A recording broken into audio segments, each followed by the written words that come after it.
یوحنا کے نام تیسرے خط میں باب 1 جو صرف ایک ہے، اور یہ آیت 15 میں ہے، یہ آیت 4 میں بھی لکھا ہے، جہاں رسول اس طرح بات کرتا ہے جیسے یہ خود خدا ہمیں بتا رہا ہے، میرے لیے اس سے بڑھ کر اور کوئی خوشی نہیں کہ میں اپنے فرزندوں کو حق پر چلتے ہوئے سنوں۔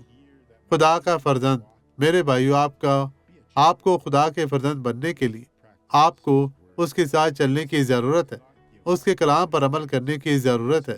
کوئی ایسا شخص جو اپنے حق پر نہیں چلتا، کوئی جو اپنے خدا کی تلاش میں نہیں رہتا، تو میرے بھائیو، آج سے آپ کو اس کی تلاش کرنی ہے۔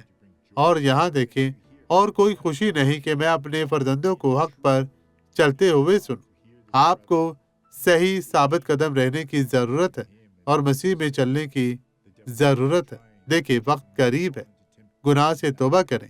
آئیں اب دعا کریں۔ باپ، ہم تجھے سچے دل سے تلاش کرتے ہیں۔ خداوند، تو ہماری زندگیوں میں کام کر، ہمیں چھو پاک صاف اور مسح کر، اور ہر طرح کی بدی سے ہمیں محفوظ رکھ۔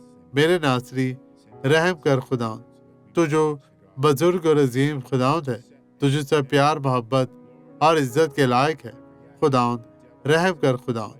اور شیطان، میں تجھے حکم دیتا ہوں کہ اپنا سب کچھ لے اور ان تمام لوگوں کی زندگیوں سے یسوع کے نام میں چلا جا۔